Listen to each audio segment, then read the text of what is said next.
So this all kicked off on a random Thursday. I was in my home office, half distracted by emails, half watching my espresso cool down. You ever get that feeling when your phone rings and your whole body just knows it's going to be a problem? That was me when I saw the name Mom pop up. Madison? Sweetheart, can you swing by tonight? We really need to talk to you. Now, let me decode that. We need money. Always the same script, different crisis.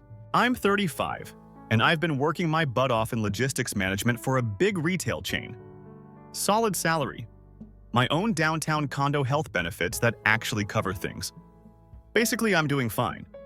But that means to my family, I've become the one who made it, which is code for human piggy bank. My parents are complicated. Dad used to work in roofing until 2 slipped discs took him out of commission. Mom's part-time at a bakery. They're sweet people, but terrible with money. No budget, no savings, just vibes. Then there's my little brother Dylan. He's 21 and about to graduate college. Technically, he's one of those kids who thinks turning in an essay makes him a genius. We're 14 years apart. By the time I was figuring out how to do taxes, he was still watching cartoons. We never clicked. Anyway, I agreed to swing by their place after work. Their house hasn't aged well. The porch is sinking slightly, and the paint's peeling like sunburn. I stepped in and they were already at the kitchen table looking like someone died. "Sit, honey," Mom said, voice soft like I was about to be told I had a terminal illness. Dad cleared his throat. "The Buick's dead. Transmission's gone. Mechanic says it'd cost more to fix than it's worth." And right on cue, the eyes. The guilt stare. "We've been borrowing Mrs. Keller's car next door, but it's not a long-term thing," Mom added. "And your dad has appointments, and I've got morning shifts. How much do you need?" I asked, because what else do you say when your parents are in front of you looking like kicked puppies? "Well, we thought maybe something used. $12,000 or tops," Mom said. I did some math in my head. I could swing that. It'd sting, but they needed a car. I nodded. "I'll help." And that's how I found myself at Patterson Auto Mall 2 days later, pretending to care about car features while Dad was playing buddy-buddy with some slick-haired salesman named Marco. We test drove a couple beaters. Mom hated all of them. "This one smells weird. That one's too loud. This seat isn't comfy." Then it happened. "Oh, Maddie, come. Look at this one." She was practically skipping toward a metallic gray SUV with shiny rims and leather seats. The sticker price, $29, $300. "Mom," I said, trying not to let my voice crack, "this is double what we agreed." "But it's got safety features, lane assist cameras everywhere, and your dad's back." Marco, the walking Red Bull, chimed in. "This is one of our top models, and with your daughter's credit, we can knock off some fees." I was cornered, guilt-tripped into buying something I didn't want to spend money on but couldn't walk away from. My parents had never owned a new car in their lives, and they looked like kids on Christmas. So I bought the damn car. By the time we factored in insurance fees and a few extras, I'd shelled out over $32,000. They were thrilled. Hugs, tears, the whole scene. We even had a small dinner to celebrate. Dylan was there too, back from campus, sitting on the couch with a permanent scowl. "Hey," I said, trying to break the ice. "Finals coming up." He didn't look up from his phone. Yeah, classic Dylan. Over dinner, Dad raised a glass of root beer. "To Maddie, for everything." Everyone toasted. Except Dylan. He muttered something under his breath, then stabbed his potatoes like they owed him money. "Dylan," Mom prompted. He sighed. "She didn't do it for me." You could hear the fork hit the plate. "Excuse me," I said. Whatever he muttered, "Let's just eat." I tried to smile through it, but inside I was seething. After everything I just did, he couldn't even fake a thank you. That night I left early. Something in my chest felt off. Not quite regret, just unease. Like I was the only one keeping this family upright and no one else noticed, let alone cared. Weeks passed, life returned to normal. Mom called twice, once for $280 for a dental copay, another time because their faucet exploded. I helped. Again. Then one afternoon, I got a call from my cousin Zoe. "Hey, Maddie. Are you wearing black or blue to Dylan's grad party? I don't want to twin by accident again." "What party?" Long pause. "The one at Blue Water Resort." "You didn't get an invite." "Blue Water. The posh golf resort with a spa and private chef menus." I laughed. It wasn't funny, but I couldn't help it. "Nope, no invite." Zoe was quiet. "That's weird. Maybe it got lost." "Yeah," I said, "maybe." But we both knew it didn't. A couple days later, I confronted Dylan. His response, "You're not invited." Just like that. No emotion, no hesitation. Why? Because you think you're better than everyone. I didn't want your energy there. My energy, I bought the car that got mom and dad there. Yeah, and they sold it. So thanks for funding my party. I went cold. What? He hung up. I stared at the screen like it had personally betrayed me. They sold the car. The one I paid for. To fund a party? I drove to my parents' place, boiling inside. When I got there, guess what was missing from the driveway? Yep, no SUV, just an oil stain. And that, dear listeners, is when everything changed. So there I was standing in my parents' kitchen trying to make sense of what my brother had just told me. The car gone. The $30,000 SUV I bought them sold off like a secondhand couch, so Dylan could throw a party. A party I wasn't even invited to. I turned to Mom, who was folding laundry like we were having a casual Sunday chat. "Where's the SUV?" I asked, my voice way calmer than it had any right to be. She hesitated, eyes glued to a pair of socks like they were going to start talking. Well, Dylan needed help with his celebration, and we couldn't let him miss out on something so important. "So you sold the car?" Silence. "The car? My car. The one I bought so you two wouldn't have to rely on the neighbors anymore." Dad finally looked up from his crossword puzzle. "Technically, it was in your mom's name." Wow, that's what they were going with, technically. I felt like the floor dropped under me. Not from shock exactly, I'd known for years they took advantage of me, but from final, undeniable proof. It wasn't a feeling anymore. It was fact. "You sold a gift for a party," I said, just to hear it out loud. "You don't understand," Mom said, wringing her hands. "This was a once-in-a-lifetime event. We couldn't just let Dylan have nothing. All his friends were having big send-offs. He's not even getting his degree on time," I snapped. "He failed that one science class and pushed graduation back 3 months. "That's not the point," she said quietly. "No? Then what is that? I don't matter unless you need something. That being excluded from my own brother's celebration is just part of the deal now." And then Dylan walked in. No shame, no guilt, just a Red Bull in one hand and his phone in the other. "Oh, great," he said. "We doing the guilt trip thing again?" I stared at him. "This isn't guilt. It's called accountability. Look it up." "God, Maddie, you're always so dramatic." He said it with a smile, like this was funny. Like I was overreacting because he stole something I gave our parents out of goodwill. And they just let him. "You didn't even think to tell me," I asked, looking back at my parents. "Not a call, not a heads up. You let me find out through Zoe." Mom shifted uncomfortably. "We didn't want to upset you. You didn't want to be held responsible." More silence. Then Dylan piped up, sarcasm cranked to 11. "Maybe if you came around more often, you'd be part of things." "I came around plenty," I said. "I just wasn't the one you were interested in seeing." I left before I said something that would make Thanksgiving even more awkward than usual, assuming I was still invited to that. Honestly, I didn't care anymore. The next week, my cousin Zoe sent me a dozen photos from the party. I didn't ask for them, she just thought I'd want to see what I missed. "Wish you'd been there," her text said. "It felt wrong without you." Blue Water Resort. Ballroom decked out in white roses and fairy lights. Dylan in some custom-tailored suit posing with friends in front of a class of 202X neon sign like he was in a GQ ad. Mom and Dad beaming like proud VIP sponsors.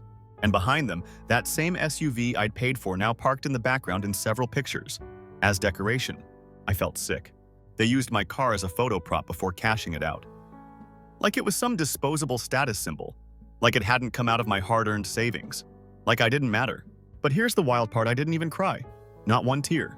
Instead, I opened a Google Doc and started listing every dollar I'd ever given them. Every plumbing fix, every copay, every grocery run, every birthday loan, every last penny I'd offered up for the sake of family. By the time I hit the final total, I had to reread it 3 times. $67,400. That's what I'd given them over the past 5 years. I stared at that number for a long time. Then I closed the laptop and started planning my exit. Not from my life, from theirs. For the next month, I didn't return their calls. I didn't respond to Mom's texts about needing just a little help with utility bills. I let Dylan's half-assed, "Hey, can you cash app me" messages rot in the request folder. I wasn't being cruel. I was being done. And I'll tell you, nothing hits like that first moment you realize you don't owe anyone access to you anymore. Then 2 days before Mom's birthday, she finally left a voicemail. "Hi, honey, just checking in. I know things have been tense, but we were hoping you'd come to the house Sunday. It's nothing fancy, just some cake, maybe a little barbecue. Dylan's picking up ribs. Anyway, we'd love to see you. Also, we were wondering..." Here it came. "We were wondering if you'd be willing to help us get another car." Boom. Like she hadn't sold the first one to fund a party I wasn't welcome at. Like nothing had changed. The audacity, the entitlement, the nerve. That night, I poured myself a glass of wine, opened my closet, and pulled out the photo I'd printed the day we bought the SUV, the big moment mom and dad standing next to it with happy tears in their eyes. Back when I still believed they cared. I slid the picture into a box, added a note. Here's the car you asked for. It's the only one you'll be getting from me. Hope it brings back all the memories you traded for a 2-day party. Don't call me again. Wrapped it in tissue paper. Sealed it like a gift. On her birthday, I didn't show up. I sent the package by courier. And let me tell you, the explosion that followed, absolutely worth it. The birthday box landed at my parents' house around noon, courtesy of a local courier who definitely earned his tip that day. I got the delivery confirmation ping while eating lunch at my desk, grilled cheese side of closure. I wasn't expecting immediate fallout. Honestly, I thought I might get a passive-aggressive voicemail or one of Mom's infamous guilt-ridden "how could you" texts. But no, what I got was a phone call storm. Within 30 minutes, I had missed calls from Mom, 9, Dad, 4, Dylan, 3, Mom again, another 6. By the time I finally picked up, she was mid-meltdown. "You ungrateful, spiteful little girl, how dare you embarrass me like that?" I stayed quiet, she kept going. I opened that box in front of everyone. "Your aunts were there, our neighbor's Dylan even brought his girlfriend. You made a fool of me." I took a breath. "You mean like how you sold the car I bought you behind my back and didn't even bother inviting me to the party it paid for?" Silence. That pause, it was short, but it said everything. "This was different," she snapped. "That was about celebrating Dylan." "So it's different when you betray me," I said. "Got it. Don't be dramatic." She really said that. Like I was the problem here. "Mom, I sent you exactly what you asked for. You said you wanted another car. I gave you the only one you deserved, the memory of what you had and threw away." Her voice broke then into something messier. She wasn't shouting anymore, she was sobbing. "I just wanted my birthday to feel special. So did I. So did every Christmas I paid for, every dinner I covered, every last-minute crisis I bailed you out of while Dylan sat on his phone and shrugged. I gave and gave and gave, and you still chose to exclude me. You're punishing us for loving your brother." "No," I said, voice flat. "I'm done punishing myself for letting it go on this long." Then I hung up. The next few days were pure chaos. Dylan posted a vague Instagram story. "Some people will always be jealous of what they can't have. Family over fakes." I didn't engage, but I saw it. Then came the texts from relatives, mostly cousins, and one nosy aunt. All variations of, "I'm not picking sides, but maybe this went too far. You know your mom's sensitive. Just call her. It's not worth tearing the family apart." But here's the thing. The family was already torn. I just finally stopped stitching it back together with my own sanity. I didn't respond. Instead, I did something I'd been meaning to do for years. I opened a savings account under a new bank, set up automatic transfers, and locked it down like Fort Knox. No more accidental Venmo transfers. No more "oops, can you cover me" until Friday messages. I also blocked Dylan on everything. I know, petty. But you'd be surprised how peaceful life becomes when you're not watching someone who disrespects you throw digital tantrums for clout. A week passed, then 2. Nothing. And just when I started to think maybe they'd finally gotten the message, they showed up at my apartment. I was in sweatpants, binge-watching some baking show and eating ice cream straight from the carton. Knock at the door. I peeked through the peephole and immediately stepped back like I'd seen a ghost. Mom, Dad, Dylan, right there. Like a low-budget intervention. I didn't open it. "Madison," Mom called out. "Please, we just want to talk." "Not interested," I said through the door. Her voice cracked. "You're really not going to let your own family in? You're not my family right now. You're the people who made me feel disposable." Dad tried next. "Sweetheart, we messed up. But we're struggling here. We need a car. Your mother's been borrowing from coworkers just to get to work." "That's not my problem anymore," I said. "Don't do this, like you did to me." I heard Dylan scoff. "Jesus, Maddie, you're acting like we murdered your dog." My hand tightened on the doorknob. "That was it?" "Dylan," I said calmly. "Say one more word and I'll have building security escort you all off the property." Silence. Then footsteps. Then the elevator dinged. They left. I dropped back onto the couch, heart-pounding spoon still in my hand. I wasn't shaking from fear. I was shaking from the kind of adrenaline that comes with finally choosing yourself. Weeks passed. No more calls, no texts, radio silence. I got messages from Zoe, my cousin, checking in. She wasn't taking sides, just letting me know Mom was going around saying I'd abandoned them, that I was punishing them for being poor. She left out the part about the $67K I'd spent keeping them afloat, and the car, and the party, and the years of casual disrespect. I told Zoe thanks, but I wasn't interested in defending myself anymore. Then one day, I got a letter in the mail. Real paper, handwritten, from Mom. The envelope was thick, the kind of envelope you use when you want to seem classy but can't afford actual therapy. Inside, a birthday card. One of those generic floral ones with a cursive quote about forgiveness and grace. And a note. We've all made mistakes. I hope you can rise above this and remember that we're still your family. P.S. Still hoping for that car. Love, Mom. No apology. Just another ask. That's when I really knew they hadn't changed. They weren't sorry. They were just sorry their golden ticket stopped working. So I took that card, shredded it, and tossed it in the recycling. And for the first time in a long time, I slept like a rock. After I shredded the card and tossed it, something inside me just stopped twitching. You know that low-level panic hum that lives in your chest when you're constantly waiting for the next favor to be asked? The next crisis dumped in your lap like it's your job to solve. Gone. It didn't vanish in a dramatic fireworks moment. It just faded, like static going silent. And honestly, that silence was golden. I didn't realize how much noise my family had added to my life until it wasn't there anymore. No more guilt texts, no backhanded compliments, no requests disguised as conversations. Just me, my thoughts, and a surprising amount of peace. Around that time, I started picking up some old habits again. Good ones. Things I'd put off because I was too busy being the responsible one. I joined a hot yoga class, bought myself a mid-level road bike, and started riding Saturday mornings through the city trails. Cooked actual meals instead of reheating freezer stuff like a half-functioning robot. And I read books, fiction, not productivity hacks or self-help guides, just stories. Beautiful, fictional, no one asking you for $300 stories. People around me noticed too. My friend Rachel, who I'd unintentionally ghosted for 6 months thanks to constant family fires, called me up one night. "You sound different," she said after we caught up. "Different how?" "I don't know, lighter, like you're not dragging a backpack full of bricks around anymore." I laughed. "That's weirdly accurate." "Good, keep going. Don't look back." I promised her I wouldn't. And I meant it. Then 3 weeks later, the weirdest thing happened. I met someone. No, really. Met someone. Not matched with, not talked to for a few days and got ghosted. This was different. His name was Nate. We met at this volunteer-run wine tasting event for charity. He was helping at the registration table. I was just there for the cheese plate and an excuse to get out of the apartment. We started talking because we both made the same joke at the same time about the DJ playing Hall & Oates, like it was a wedding in 1989. Same exact punchline, same timing.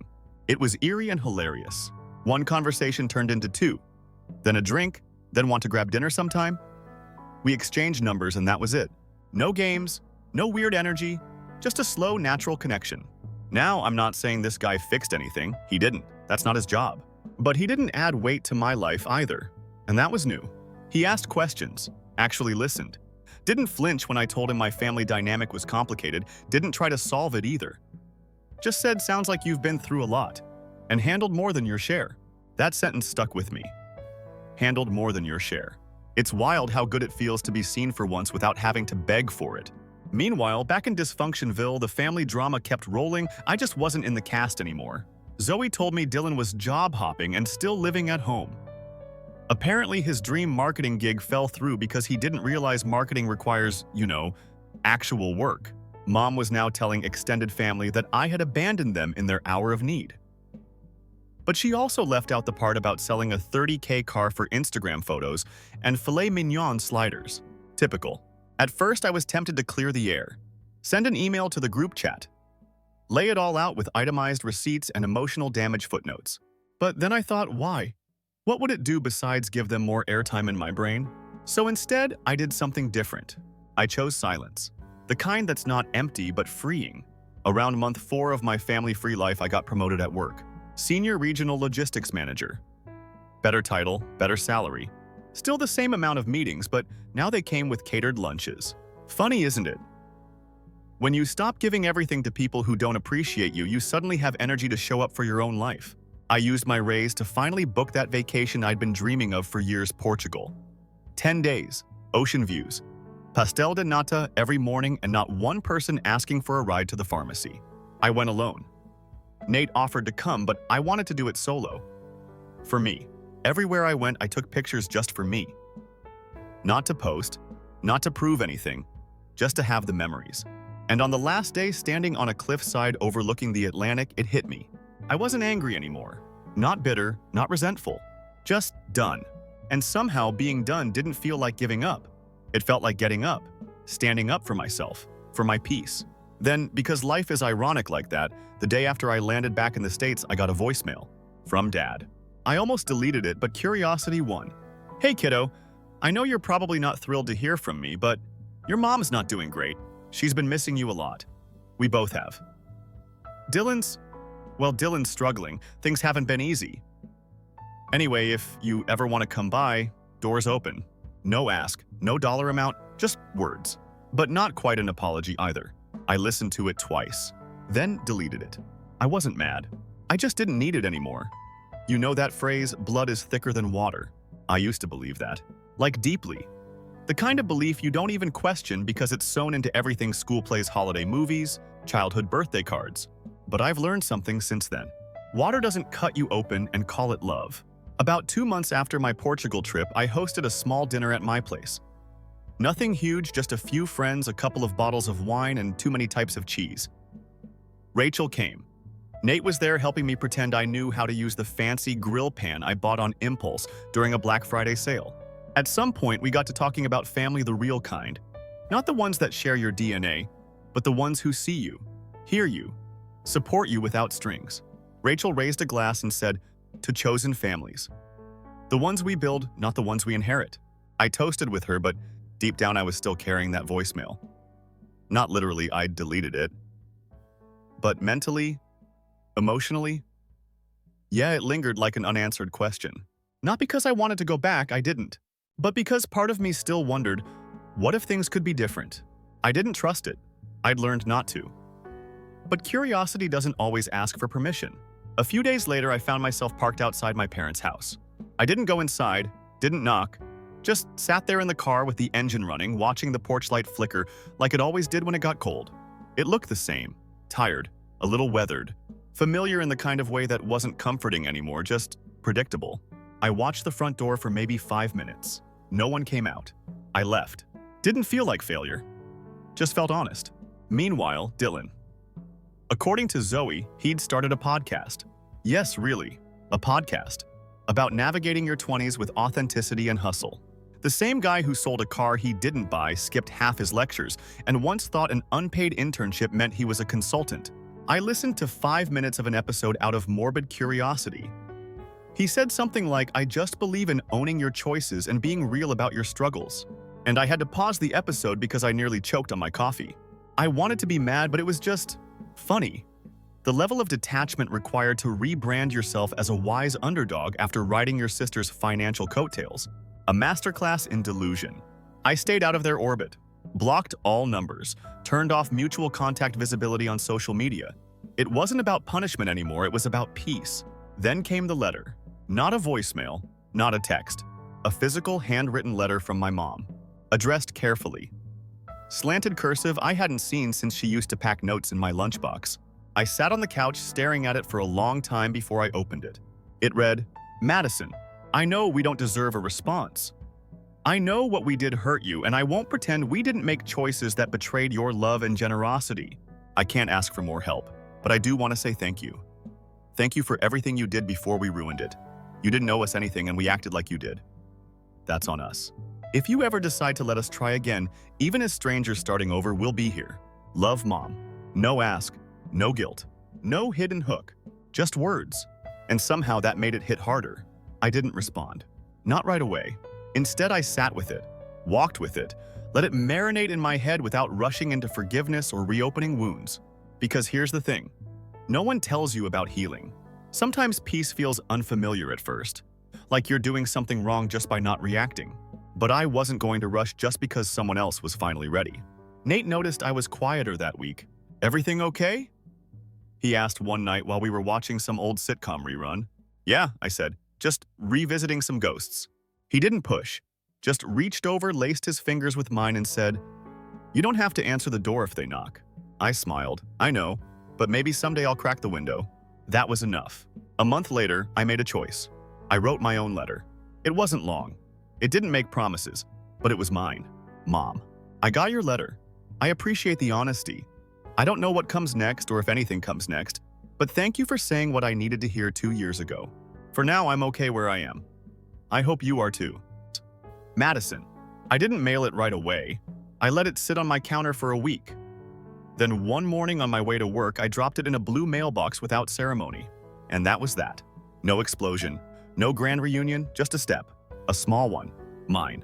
The truth is, not every story has a big emotional climax. Some stories just change shape. Mine did. I didn't reconcile with my family, but I didn't stay broken either. I just stopped carrying weight that didn't belong to me anymore. And when I stopped carrying it, I could finally breathe. Nate and I started talking about moving in together. Not because we needed to, but because it felt like the next chapter. A chapter where I wasn't constantly patching holes left by other people. I threw a dinner party in our new place a few weeks after we signed the lease. Same mismatched wine glasses, same overkill cheese board, same Rachel. But this time it was different. This time, everything in that room felt chosen. The thing about moving forward is that it's rarely loud. Sometimes it's as quiet as making your coffee in the morning and realizing you're not dreading a single conversation that day. It's knowing your phone won't light up with another favor masked as a guilt trip. It's driving to work without imagining how much they need you and how little they say thank you. It's peace, and peace, I've learned, doesn't come with applause. But it sticks around like a warm silence, the kind you don't want to break. A few months after sending my letter, I got an update from Zoe. We were getting lunch at this little vegan place she loved, the kind of place where everything has chickpeas in it, even the dessert. Midway through a lentil wrap, she leaned across the table and said, "Your mom's been quieter." I raised an eyebrow. "Quieter? How?" "I think your letter got to her. She hasn't been talking about the party thing anymore. Actually said she regrets it, not just the car, but how she handled everything after." I nodded but didn't say much. Zoe picked at her salad. "I think she finally realizes she lost something real." You. That hit harder than I expected. Because for the first time, it wasn't framed like I was the runaway daughter or the selfish one who left. It was about them seeing the loss, naming it. Still, I didn't reach out. Not because I wanted them to suffer, but because I'd built something better. And stepping back into that old story, the one where I was the fixer, the provider, the silent donor with a pasted-on smile, just wasn't an option anymore. Around that same time, I was sitting on the balcony of the condo Nate and I had moved into. It was smaller than my last place, but cozier. More us. There were little signs of him everywhere. A plant he kept forgetting to water, a stack of fantasy novels on the side table, the jacket he always left draped over the back of the wrong chair. He came out with 2 mugs of hot chocolate, real marshmallows, not the instant kind, and handed me one. "You know," he said, settling next to me, "I've never seen you so still." "What do you mean?" "I mean, this version of you. It's steady. It's like your brain's not spinning in 20 directions." I smiled. It's the absence of chaos. "Feels good, huh?" Like breathing after holding it for years. My career was thriving too. I wasn't just showing up for work anymore, I was showing up as myself. Confident, clear, unapologetic about saying no, delegating more, setting healthy boundaries. Funny how once you stop letting your personal life drain you, your professional life levels up too. I even got asked to lead a mentorship group for junior employees. Me, the girl who used to schedule Zoom calls while quietly crying into her coffee, now guiding others on how to protect their peace. Life was healing in ways I hadn't even asked for. Then in early spring, I got one last message. A wedding invitation. Hand-addressed. No return name, just a neat label with my apartment number. Inside was a folded ivory card and a small note. "Dylan and his fiancée Kayla request the honor of your presence at their upcoming wedding." And then a scribbled postscript at the bottom. "I hope we can move forward. Even just a little. Dylan." I sat with it for a long time. Not angry, not even surprised. Just still. Dylan reaching out at all felt surreal. After everything, the disrespect, the entitlement, the smugness, this was the first hint of humility I'd seen from him. Ever. But was it enough?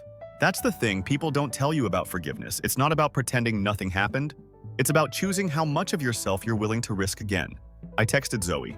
"Did you get a wedding invite too?" She replied instantly. "Yep, trying to decide if I should go." "You going?"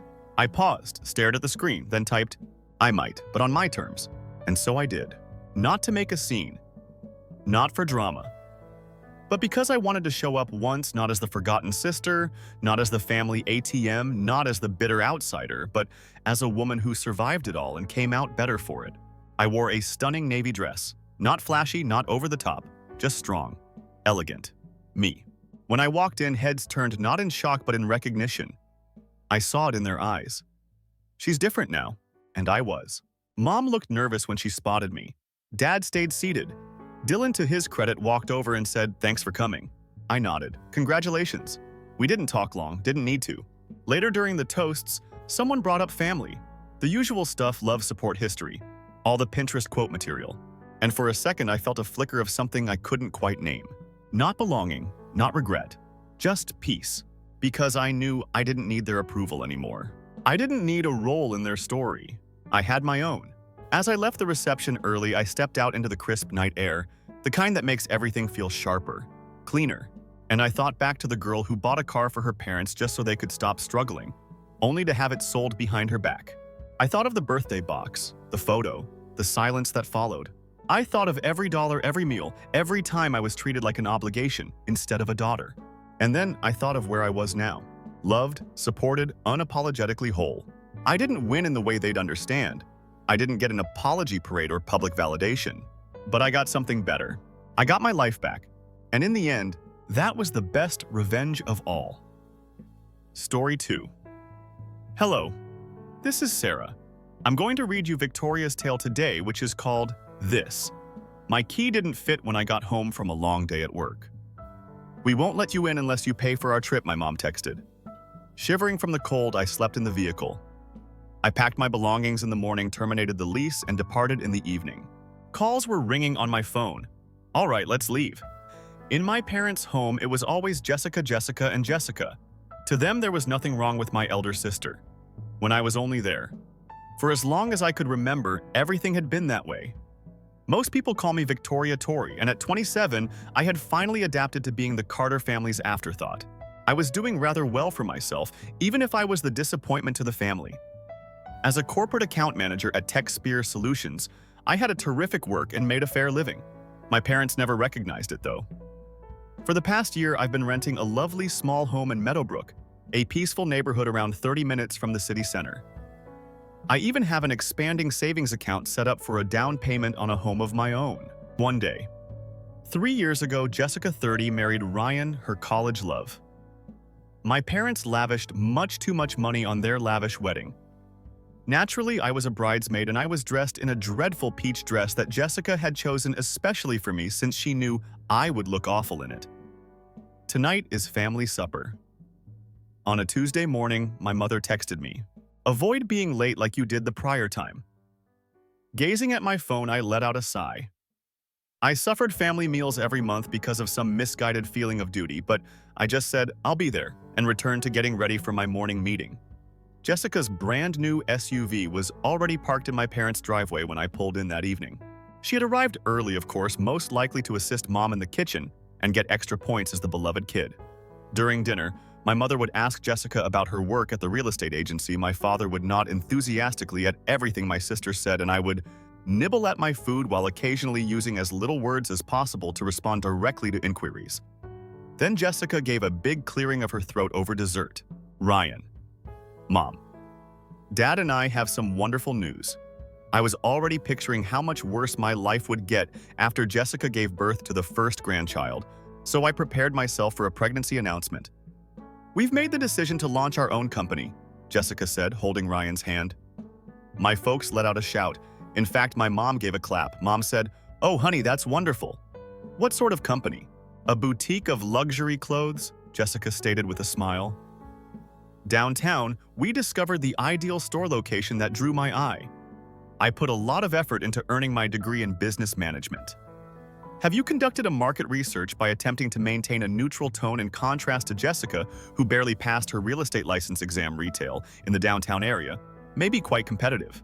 Jessica rolled her eyes. "Don't worry just yet. You don't have to think about everything all the time." "I'm not thinking too much. These are fundamental business inquiries. Have you determined the initial expenses, anticipated income?" Timeline for breaking even. You see, this is the reason no one enjoys speaking with you. Jessica lost her temper. You have no knowledge of retail fashion. I'm passionate about this. Jessica straightened her posture. There's actually one more item. To begin, we require some funding. There was silence in the room. I sensed that things was headed in a negative direction. We hoped you could assist us, Jessica said, still glancing at our parents. After the business takes off, you might want to get a mortgage on the property. We'll reimburse you plus interest. It's a given. My mouth fell open. It's been 30 years since they left that house. In a sense, it paid off. It is a really bad concept. Before I could stop myself, I blurted out, "You can't rest your house on a business that hasn't even begun yet, Mom and Dad. Not a retail company with such a high failure rate in particular."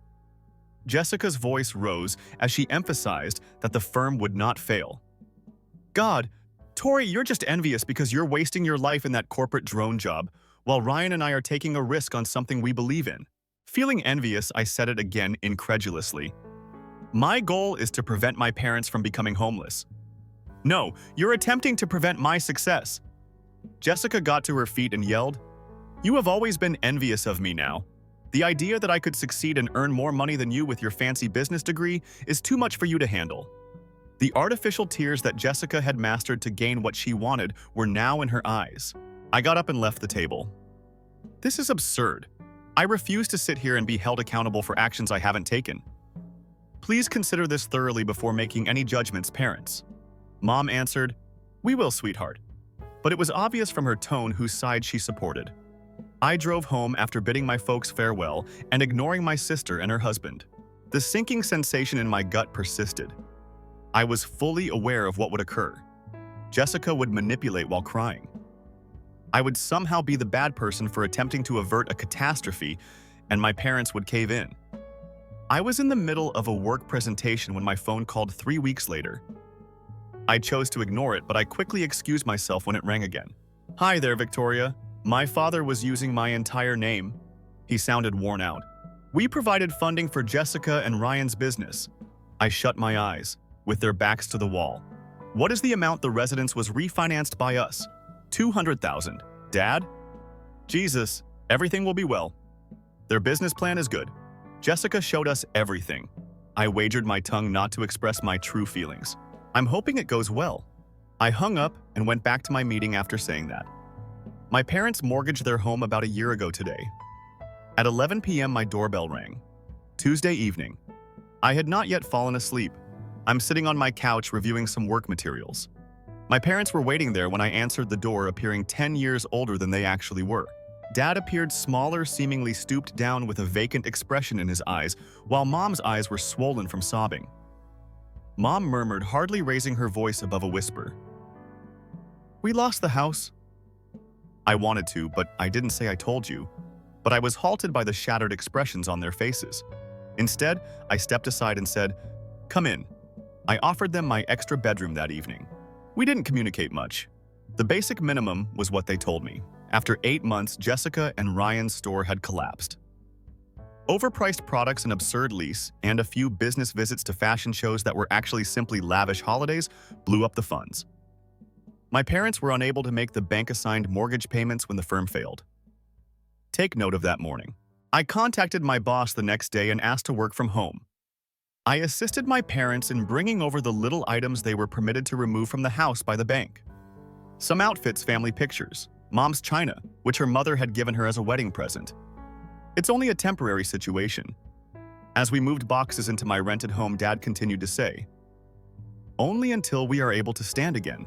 I nodded because I didn't think I could talk without saying something I would later regret. Another surprise was released 2 weeks later. The automobile of Jessica and Ryan was in my driveway when I got home after a rare day at work. Ryan was slumped next to my sister, who was seated at my kitchen table as if she owned the space.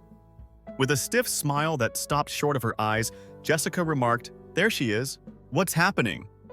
I put down my laptop bag and asked. Mom came out carrying a cup of tea from the kitchen.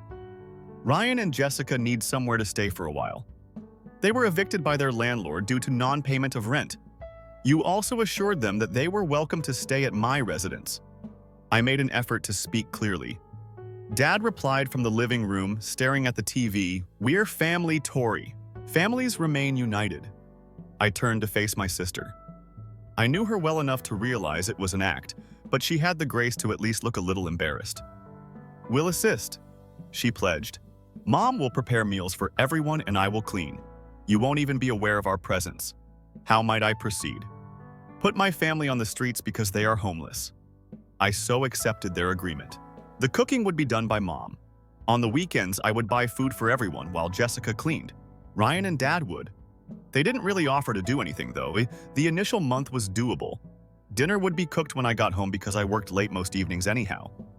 After sharing a meal and engaging in awkward small chat, everyone would withdraw to their designated areas.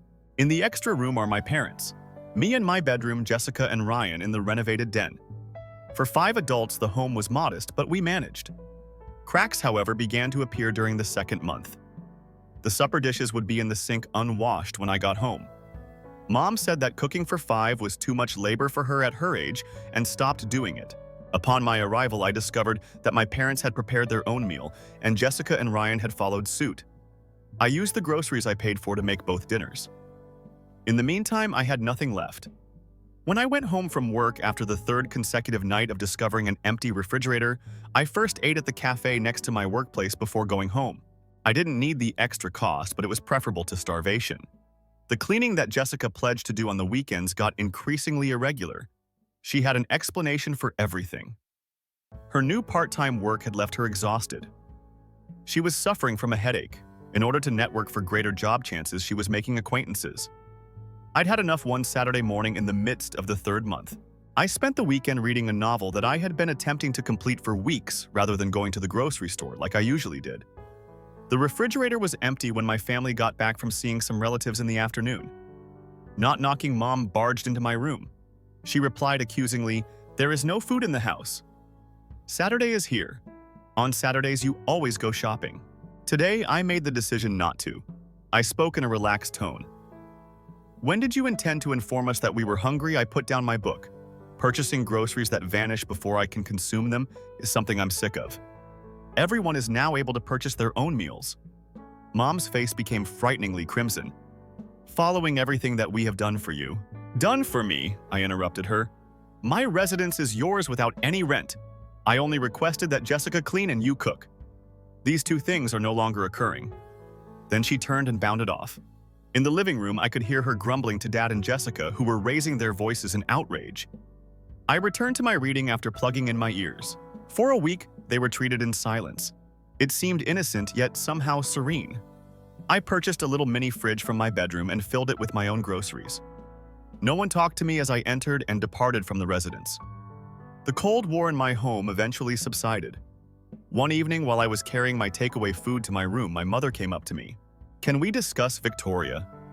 As usual, when she was attempting to seem serious, she requested using my entire name.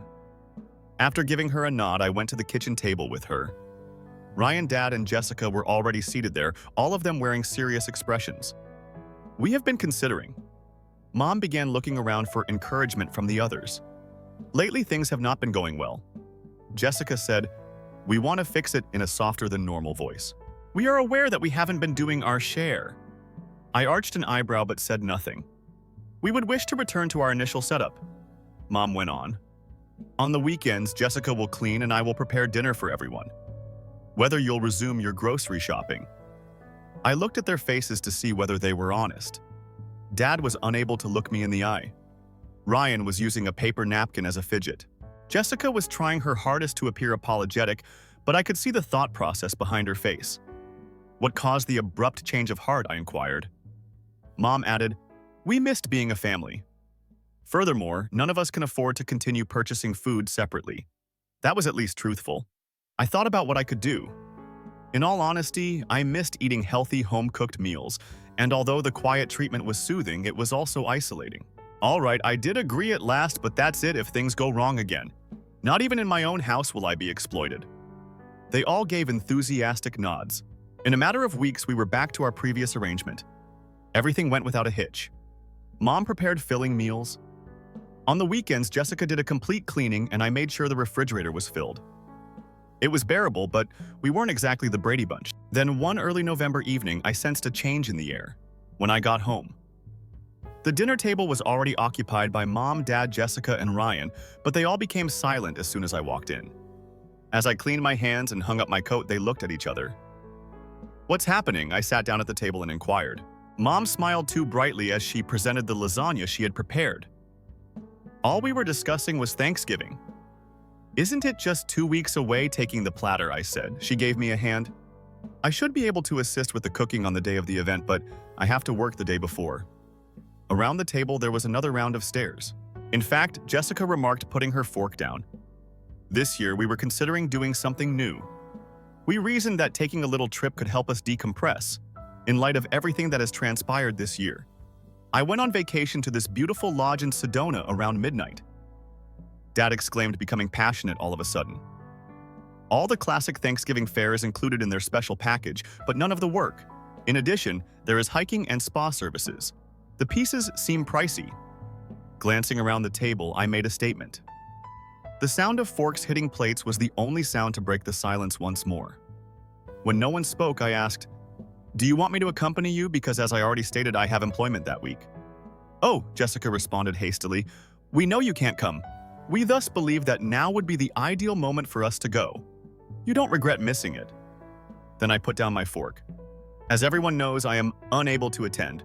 Why are you sharing this trip itinerary with me?" More awkward quiet. "Do you want me to cover the cost?" Flatly, I replied. A dawn of realization. That's the point of this. Mom touched my hand as she reached across the table. "Not cover the cost." "That's right. Just lend a hand a bit. Everyone needs a vacation." "It's been a really difficult year, Tori. You want me to pay for a trip that I will never take?" "You can afford it." With a trace of her typical entitlement returning to her voice, Jessica said, "We are all aware of your income. The point isn't that." I responded as my blood pressure increased. "The point is that you want me to cover the cost of a lavish vacation for 4 individuals who don't make any financial contributions to this home. We are related." As if that clarified anything, Dad remarked. "I'm not growing any younger, and neither is your mother. Ryan and I are still getting back on our feet financially, and we deserve to enjoy our golden years," Jessica also said. "Years may pass before we can get back on our feet." I took a look at each one in turn. It seems like these individuals simply view me as an ATM, even if they were meant to adore me. "I will no longer cover your vacation expenses. You'll be responsible for covering the cost if you choose to spend Thanksgiving at a resort. We can't afford it, though." Jessica got going. "I cut you off so you can't leave. That's the way money functions. You cannot have anything if you cannot afford it." For the first time, Ryan spoke out and remarked, "That's selfish, following everything that your family has done for you." I let out a brief, sour laugh. "What specifically have you done recently for me? Rent-free housing at my home. Consume the meal I have paid for. Don't hesitate to take advantage of my kindness." "We brought you up, Mom," she added, her voice shaking with either real passion or a strong act. "I've been making payments on the debt we made for you for months." "But I draw the line at funding luxury vacations," I responded. The remainder of the meal was spent in icy quiet. I excused myself as soon as I was done eating and locked the door behind me as I walked to my room. In the living room, I could hear them conversing in quiet, irate tones, but I turned on my television to block them out. All of them continued to ignore me the following morning. I arrived at work and concentrated on the large project I was in charge of. This became my new habit of staying late to avoid returning home to the poisonous environment. Late evenings and early mornings. I don't spend much time with my family. A week went by in this manner. The household tension was getting intolerable. No one was talking directly to me, however. Sometimes when I entered a room, I heard people whispering to each other, and when they saw me, they stopped talking. A week prior to Thanksgiving, I worked past my regular hours at the office one evening to complete a project that needed to be finished before the holiday. It was almost midnight when I was done. There was nobody in the office. I was worn out after the cleaning crew had arrived and left. I just wanted to go home, get into bed, and take a nice shower. The streets were deserted at that hour on a weekday, and the trip home was peaceful. All of the lights in the home were off when I pulled into my driveway. It must be a relief to think that everyone was asleep. Tonight, avoid unpleasant situations. With my house key in hand, I approached the front door and inserted it into the lock. It refused to turn. I thought it could be trapped, so I tried again, gently wriggling it. Nothing has changed. I took out the key and examined it in the porch light. Without a doubt, it was the home key I had been using for the previous 12 months. I came to the knowledge at that point. The locks had been replaced. When no one replied, my disbelief rapidly gave way to rage, and I began hammering on the door. I kept pressing the doorbell until the bells merged into a single grating sound that would undoubtedly wake everyone inside. Nothing has changed. Then I caught a glimpse of movement behind the drapes. Someone was awake and at home observing me without responding. It was the door I banged on. "You're in there, I know that. Now, open the door." No answer. I took a step back, gazing up at the second story. Someone peered through the blinds in my parents' room, and the light flickered for a moment. In my pocket, my phone buzzed. My mom sent me a text message. "Until you agree to cover the cost of our trip, we won't allow you in. It's for your own benefit. Victoria, you must learn to be less self-centered." I couldn't comprehend what was occurring, so I just gazed at the message. I was locked out of my own home by my own family. I was extorted out of money by the residence I was paying for. I had the option to contact the police. I mean, that was my home. Something stopped me, even though my name was on the lease. It could have been the final vestige of my familial ties. Or perhaps it was simply fatigue. Rather, I went back to my vehicle, cranked up the heat, and made every effort to get into the driver's seat. The chill seeped in any time the engine shut off to conserve petrol, interrupting the fits of sleep. I woke up before morning shivering and completely rigid. I watched as individuals moved behind the drapes and the house's lights turned on. While I sat locked out in my car, morning procedures were taking place inside my house. At 7 o'clock, my mother emerged as the front door opened. Her smile made my blood boil as she walked up to my car. Just enough for me to hear her. I rolled down the window. "Have you had a chance to consider what we discussed?" As though she hadn't had me spend the night in my car, she requested in a friendly manner. Slowly, despite the restless night, I nodded, my thoughts suddenly clear. "I have indeed." She grinned broadly. "Excellent. After that, you are free to return inside." Stretching my sore back, I got out of the car and followed her to the front door. Ryan, Jessica, and my father were eating breakfast at the kitchen table inside.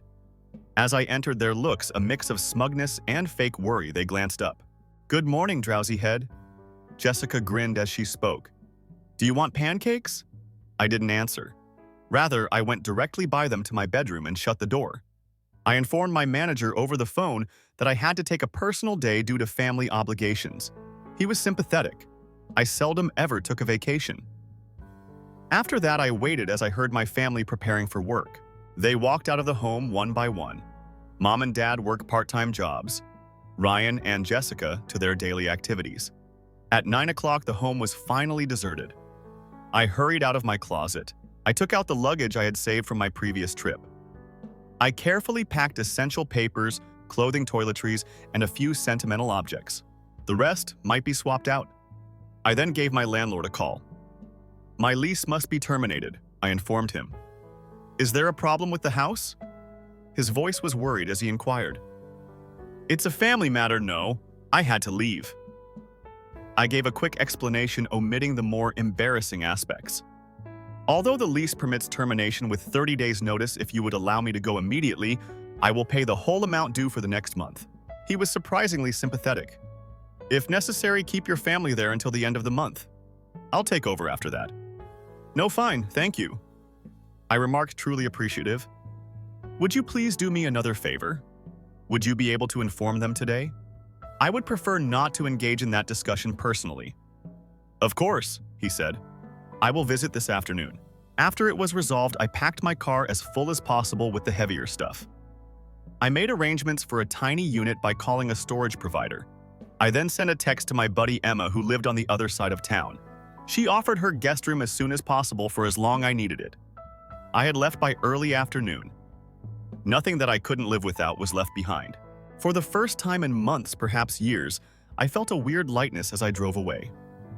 The duties and expectations of my family were not weighing heavily on me. The calls and texts began to pour in that night. My parents and Jessica's texts, which ranged from irate accusations to heartfelt entreaties, were continuously buzzing on my phone. I turned off my phone altogether after ignoring them all. The receptionist at work contacted my office the next day. Your relatives have come to visit you. They were waiting in the foyer as I came downstairs. Mom is weeping. Jessica's hands were wringing and Dad was grasping his chest dramatically. I ushered them out to converse. They pled and begged, vowing to change so as not to cause a scene in front of my coworkers. When the landlord evicted them at the end of the month, Mom cried because they had nowhere to go. Even I was amazed at how detached I listened to it all. When they eventually ran out of things to say, I answered with a composure I was unaware I had. This is what you selected. I informed them that you forced me to sleep in my car after locking me out of my own house. Now you may do the same. I had moved into a new apartment across town 2 weeks later. I had deleted them from my social media accounts and banned their phone numbers. The landlord acknowledged that they had moved out thus. I need a new place to live. For the first time since I became an adult. I had no one to please except myself, so I was really on my own. Now that I wasn't having to support 4 more individuals, my savings account started to increase once again. Perhaps sooner rather than later, I would have enough for a down payment on my own house. I occasionally questioned whether I had been too severe in severing their connection. However, I would then recall the night I spent in my car shivering. The years of being second best, the months of being used. And I was certain that I had made the proper decision. Story 3. Hello, this is Sarah. I'm going to read you Layla's story today, which goes by this title. For their lavish wedding, my pampered sister and her fiancé insisted on receiving my portion of the inheritance. You will remain an old maid. That money is not necessary for you. I delivered them all a surprise that caused them to rethink their demands after they claimed that our parents had taken her side. Okay, come on. The faint glow barely reached the empty seats around my kitchen table as I gazed at the lone candle flickering on my little cake. It's my 27th birthday. It wasn't exactly how I had planned to spend it, but really what had I expected Layla make a wish. With a smile that was far too joyful for the melancholy little get-together we had planned at the last minute, my buddy Jen pushed me. I tried to ignore the well-known sting of disappointment as I closed my eyes and extinguished the candle. Mom had made her customary explanations over the phone earlier that morning. We simply cannot make it tonight, Layla, honey. Right now, your sister's wedding preparations are taking up all of our time. The guest list, the flowers, and the location. You realize how much labor it's all correct. In any case, turning 27 isn't a particularly significant birthday. Yes, mother. No issue, I had responded instinctively as I usually did when they choose Cassie over me. For as long as I could remember, it had been that way. Cassie took private dancing lessons when we were youngsters while I attended community center group courses, because there is a limit to the budget. Layla. Cassie got a vehicle for me and a mall gift card for her 16th birthday. They gave Cassie a vacation to Europe and threw her a huge celebration when she graduated from college. I received a department store luggage set and dinner at Olive Garden as a reward for graduating.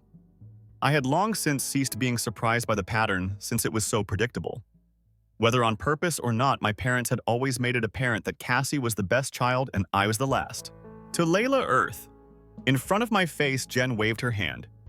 Do you want to open your gifts right away? I nodded, ignoring my family's presence. I had decent pals at least. Tonight, Jen, Marcus, and Tori showed up for me with wine takeout and sincere love. That had some value. I wished Grandma Rose could have been around when I unwrapped their kind presents. The only person in my family who ever gave me the impression that I was as important as Cassie was her. She would whisper and bring me a special present on my birthday. Don't allow them to make you less bright. Layla, my dear. The first birthday without her since she died of cancer was last year. And even after Grandma passed away, I continued to physically feel her absence. Everyone had been astonished by her will. Cassie and I each received $170,000 from her estate. My parents were obviously irritated by the equal divide and likely thought Cassie should receive more. I recall my sister's initial response. At the will reading, Cassie had said, "Well, I'm using mine for a down payment on an apartment," with her fiancé Josh nodding approvingly next to her. It is the responsible course of action. I didn't fall for the ruse, even though it was evident that anything I did with my fortune would be less responsible. Rather, I invested the whole amount in an investment account. I knew I wanted Grandma's gift to flourish, but I wasn't sure what I wanted to do with it yet. Somehow it seemed like Mom was still watching out for me. More wine. I was brought back to the present by Tori's offer. Yes, God. I held out my glass and laughed. How am I doing with all the others? The focus of the evening changed from my birthday to casual discussions about dating work disasters and summer plans. For a few hours, I just relished the company of people who genuinely wanted to be with me, forgetting that I was the forgotten daughter. I cleaned up a few dishes after they left and looked at my phone to see if there were any missed calls from my parents. Cassie's belated birthday greetings. Mom just texted me to ask if I could help. Next weekend stuff, wedding invitations. I was preparing dinner a week after my birthday when my phone rang. I nearly put my mom's number on voicemail when I saw it, but my curiosity won out. We would be delighted to have you over for dinner tomorrow, Layla. Are you able to attend? I was immediately suspicious of Mom's unusually sweet voice. What's the event? As I stirred the pasta sauce I was preparing, I asked, does a family meal require a special occasion? We just want to see you. My first thought was that they wanted to apologize for missing my birthday. Maybe they'd realized how hurtful it was and wanted to make amends. It seemed unlikely given our history. But people can change, right? Yes, I'll be there. 6 Good. Excellent. See you then, honey. I hung up feeling cautiously optimistic. Maybe turning 27 would be the year things changed with my family. Maybe they'd finally see me as an equal to Cassie. God, I was naive when I arrived at my parents' suburban home the next evening. Cassie's car was already in the driveway along with Josh's sleek Mercedes. I smoothed down my dress. Nothing fancy, but I'd made an effort and rang the doorbell. Layla Mom opened the door with a bright smile. Come in, come in. Everyone is here already. The dining room table was set with the beautiful china, the type generally reserved for Thanksgiving and Christmas. Dad was pouring wine. Josh was checking something on his phone while Cassie was fixing the flowers in the centerpiece. They all glanced up as I entered. Hey, sis, Cassie replied, her tone oozing with fake honey. Nice of you to join us. Not one thing about missing my birthday. Not even a belated happy birthday, just slapped on grins and an undercurrent of stress that I couldn't quite pinpoint. We sat down to eat, making excruciatingly polite small conversation about the weather and Dad's golf game. I was expecting for someone to bring up my birthday to provide an explanation or an apology, but it never came.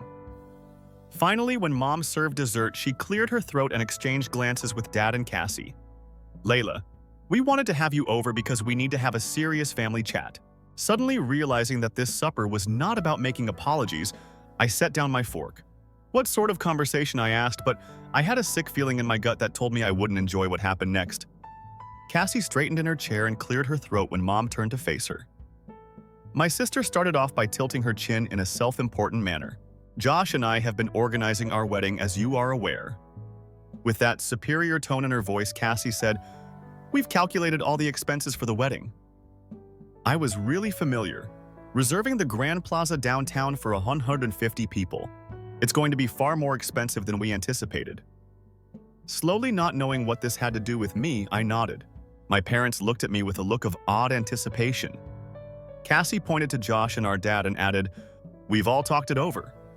Additionally, we believe that you ought to use your grandmother's bequest to assist cover the cost of the wedding. I looked at them hoping for a grin or a giggle to break through. This must have been a joke. However, their expressions stayed solemn, almost expectant.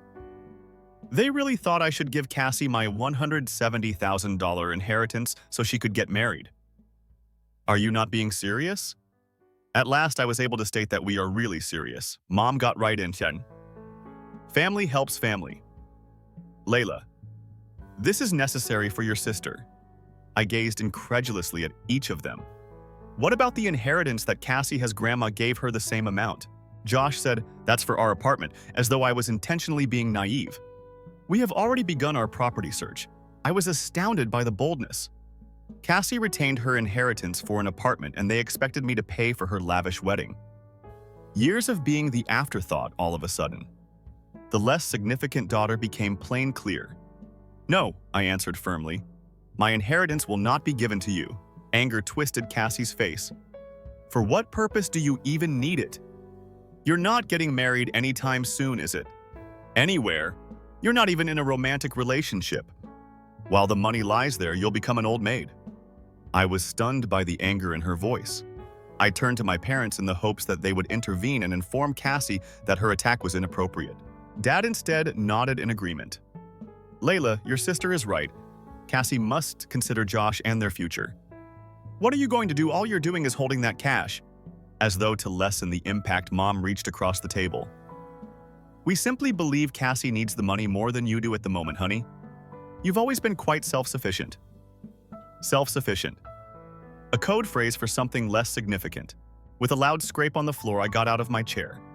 "I refuse to give you my money. Grandma let me handle it. Not to the wedding fund of Cassie." Mom yelled, abandoning the soft exterior. "Don't be selfish." Selfish. Keeping my own inheritance is selfish of me. Grandma gave Cassie exactly the same amount. If the wedding is so essential, she can spend her money for it. I left before they could reply, disregarding their pleas for me to return and behave sensibly. I scarcely noticed the journey as I drove home in a daze of hurt and rage. Almost instantly, my phone began to vibrate, but I chose to ignore it. I eventually checked my phone when I returned to my flat. Mom called me 5 times. Cassie called 3 times, and I received many SMS from them expressing their disappointment in me. How self-centered I was. The way I was destroying the family. I poured a big glass of wine for myself and shut off my phone. I felt numb most of the time, although I wanted to cry sometimes. When I put my phone back on the next morning, I was inundated with fresh messages. I received texts from my parents expressing their dissatisfaction and my selfish behavior, indicating that they had obviously spent the evening phoning my aunts and uncles. The message from Atlanta was standard. "I heard what occurred from your mother. It's unbelievable how obstinate you are about this. The wedding of your sister is a once-in-a-lifetime occasion. It should be an honor for you to contribute to its specialness." None of them were worth my time to reply to. What might be said that I had been accustomed to being the family's last priority. So by Monday, I had had enough of making sacrifices for Cassie at work. I made an effort to concentrate on my marketing tasks, but my thoughts kept returning to the family meal. The fact that they had planned the entire evening to claim my inheritance astounded me. Worse, they actually seemed to believe that my refusal was incorrect. The texts had slowed by Wednesday, but they had become more menacing. "You will come to regret alienating your family," Dad texted. "Layla, blood is more important than water." That evening, I encountered some tranquility by blocking their numbers. However, the break was brief. When I reached the corner to my apartment building on Friday night, I came to a complete halt. It was obvious that Mom, Cassie, and Josh were waiting for me at the entryway. I thought about going back, but they had already noticed me. "We must speak." Reluctantly, I walked over to Mom and she shouted out. I said, keeping to myself on the sidewalk, "There's nothing to talk about." "I'm not going to ask you out." With eyes as swollen as though she had been sobbing, Cassie took a step forward. "This family is being torn apart by you. Are you aware of your actions?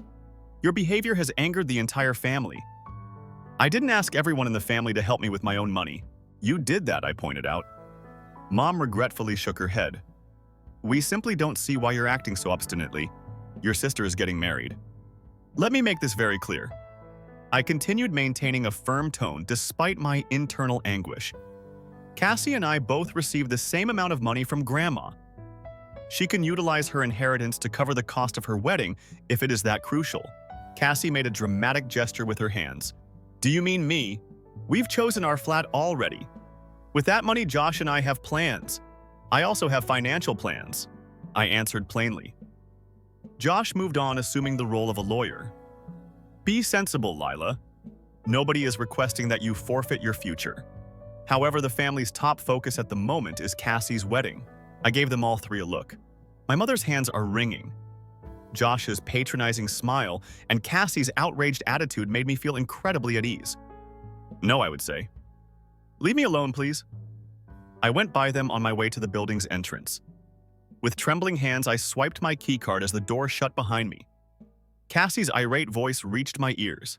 "Layla, this is not over." The altercation at my apartment seemed like the worst part of it. I was mistaken. When I checked Facebook the next Monday, I saw that my alerts were bursting. Both Mom and Cassie had shared long, emotionally manipulative posts about sacrifice and family loyalty without specifically mentioning me, but it was brutally clear who they were referring to. It breaks my heart when someone you've sacrificed everything for turns their back on family. Mom said in her post. Parents give and give only to have their love returned to them. When your own sister betrays you just before the most significant day of your life, Cassie's was even more tragic. It becomes clear to you who genuinely loves you and who doesn't. We are very appreciative of everyone's help at this trying time. Family members and friends poured their sympathies and condemnations of my seeming selfishness into the comment sections of both blogs. Additionally, Linda said that some individuals just do not get what family is. I'm very sorry you're experiencing this. Uncle Bob also added that startling move. She ought to be embarrassed. Nobody inquired about my side of the story. I chose not to answer. Getting involved would just make things worse. And to be honest, I wasn't shocked by how fast everyone joined Cassie's cause. All my life it had been that way. At family get-togethers, Cassie had always given my cousins hand-me-downs, but never me. Cassie's achievements were lauded by everybody, whereas my successes were only mentioned in passing. However, the internet effort was only the start. My supervisor summoned me to his office 3 days later. His face seemed unusually grave. "Please shut the door and sit down, Lila," he requested. I got down and started thinking about all the potential work-related problems that may have arisen. Had I failed to meet a deadline? On the Henderson account, a mistake was made? Yesterday, I got a worrying phone call. He still had an uneasy expression. "Your folks made some disturbing remarks. That you're not reliable. Believed you were unfit to handle business duties and that you had betrayed your family." My face was emptied of blood. In an attempt to harm my career, they had even phoned my place of employment. I had never imagined them capable of such a degree of vindictiveness. According to my employer, I don't often get involved in workers' personal lives, but this was so alarming that I felt compelled to address it. I described the entire circumstance. The bequest of Grandma, demanding my money while retaining hers for an apartment, was my sister. The increasing harassment combined with my rejection. He shook his head after I was done. "Lila. Jesus, it's really intense. Don't stress over your work." I suspected there was more to the tale. I just wanted to let you know about their actions. "Thank you." With a wave of relief, I spoke. "Thank you for informing me." As I got up to go, he remarked, "Take care of yourself and let me know if you need anything." With an appreciative nod, I went back to my desk and took a seat. A text message from an unknown number buzzed through my phone. "You are a self-centered jerk who is unworthy of a family." After blocking the number right away, I received another SMS from an unidentified number. "Everyone is aware of what you did. How are you able to coexist?" For days, the abuse persisted. I hardly knew the messages from distant relatives, strange phone numbers, and anonymous emails. Cassie and my parents appeared intent on making my life intolerable until I gave in. I felt the walls closing in on me one night as I sat by myself in my apartment after banning 3 new numbers that had sent me unpleasant texts. Although I had always been the odd one out in the family, this well-planned assault was something else. They were attempting to isolate me and break me down until I was forced to give up. At that moment, I recalled the texts I had received from Cassie some months prior. I had preserved the messages because I had a feeling they would be important in the future. I went back to January in our text history. Cassie was there requesting to meet with her ex-boyfriend Michael in secret in my flat. She was already engaged to Josh at the time. "I must utilize your location tomorrow afternoon. We need a secluded place while Michael is in town. Keep it a secret. And thereafter. We appreciate you sharing your unit with us. I still feel something for him, but I'm not ending my relationship with Josh. Michael is only entertaining." Over the course of many weeks, there were additional texts like that. While wearing the engagement ring that Josh had given her, Cassie had been unfaithful to him. Use my residence as a covert location for our meetings. I had also mentioned the pictures she had sent me over the Christmas break. She and Michael are shown cuddling on his couch in selfies. The betrayal was further twisted by the fact that she was wearing the beautiful dress Josh had bought her as an early Christmas present. As she had done since high school, she had sent them to boast about the numerous guys who were interested in her. With my finger lingering over the screenshots, I gazed at my phone. It would be nuclear to use these. Cassie would be devastated and her engagement may be called off. There was a part of me that hesitated, the part that had been trained to defend my sister at all costs. Then, however, there was another text. "Your parents told everyone how awful you are as a daughter. You have no one on your side." Something broke inside of me. My employer had been contacted. I was being harassed by them all day and night. Everyone I knew was being turned against me by them. It was all because I wouldn't give up money that was mine, without waiting for me to change my mind. I chose the images of Cassie with Michael and the screenshots of her communications. I located my contacts and Josh's number, then clicked send. I included a little statement just for peace of mind. I wanted you to know what Cassie has been keeping from you, Josh. I apologize for having to break this news to you. I get a rush of mixed feelings as soon as I send it. I'm relieved that I was able to defend myself. I feel bad about perhaps ruining my sister's relationship. Fear of what could occur next, but largely a weird feeling of peace. The facts were out. At least it wouldn't be based on false information whatever occurred now. The morning arrived too soon. My phone was fiercely shaking on my nightstand when I woke up. The screen revealed Cassie's name. I inhaled deeply before responding. How were you able to? She let out a scream. With rage, her voice roared. How in the world could you, Leela? Even though I hadn't anticipated a polite chat, I was nonetheless surprised by the sheer anger in Cassie's voice. I was betrayed by you, she went on, scarcely stopping to catch her breath. Josh ended the engagement. He called it all off. Everything we planned, even the location and the flowers. I didn't try to patch things up or apologize right away for once. You were the first to betray him. Cassie, you exploited my residence as a place to cheat on him. That was not the same. It had no significance. Desperation broke in her voice.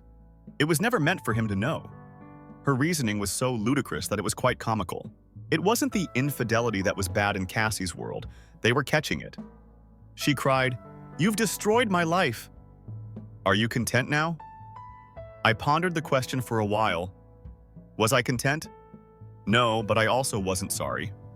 First, you attempted to destroy my life. Dad. Mom and you, I added softly. You gave my supervisor a call. The family turned against me because of you. All because you hoarded your inheritance for an apartment, and I refused to give you my inheritance to pay for your wedding. The two are not the same. She let out a scream. I said, "It's to me," and hung up.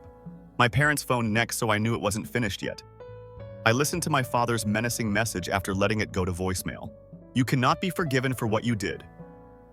Lila, you solve this. You tell Josh you made it up over the phone. You're not our daughter unless you get him back for your sister. There were more messages. Mom went through phases of rage and guilt.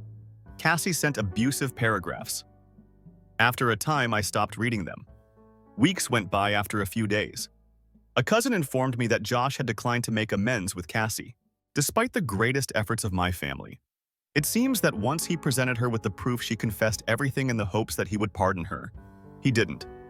Officially, the wedding was called off. They lost their deposits. The date was made public by the ideal location. The pricey gown was still hanging in Cassie's wardrobe. And I was somehow to blame for everything. According to my family, anyhow. I attempted to move on, spend time with my true friends, and concentrated on my career.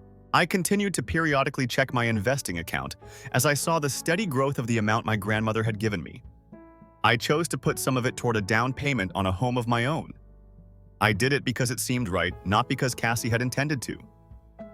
I got a formal-looking letter in the mail 3 months after the engagement ended. My parents' notarized declaration was enclosed. Richard and Diane Miller officially certify that Willa Miller is no longer their daughter. By removing herself from our life, she has purposefully caused irreparable harm to our family. From this day on, we see all familial responsibilities and connections as broken. After reading it twice, I put it on the counter in my kitchen. It should have saddened me because it was final. Rather, I experienced a sudden lightness. It seemed like liberation, but they had given me what they believed to be the worst punishment. I spent some of my money as a down payment on an apartment I liked over the course of the following several months. I joined a hiking club and resumed dating, meeting attractive individuals who were unaware of my family's problems. To get over the years of being the underdog, I even started going to therapy. I wondered about Cassie sometimes. Had she gotten engaged to someone else? Did she continue to reside with our parents? Did she ever think about our past interactions? However, neither she nor I reached out. The picture of Grandma Rose remained on my bedside table. There were moments when I thought of her keeping watch over me and applauding my decision to finally defend myself. She used to remark, "Don't let them dim your light." I would have allowed them to do it for years. No more. I got a little parcel in the mail with no return address a year after I was disowned. Grandma Silver's locket, which she wore every day, was inside. After the funeral, Mom retained the one. I knew who sent it, but there was no message. Maybe that was Mom's last admission that Grandma would have supported me. After securing the locket around my neck, I turned to face the mirror. Gone was the girl who had always said she was sorry for taking up room. The lady who had been staring back at me was suddenly towering, unrepentant, and unburdened by the need to win favor. I would never get it. Grandma's actual gift had been the impetus to finally leave a family that had never really appreciated me, even though the inherited money had served as the spark. Some may consider the loss of my parents and sister to be a tragedy, but I had already lost them a long time ago, or maybe I never had them in the first place. I said, "Thank you, Grandma," as I lightly stroked the locket. Spring was approaching outside my window. Fresh starts. Grandma always wanted my light to shine, and now it was, and no one would ever take it away.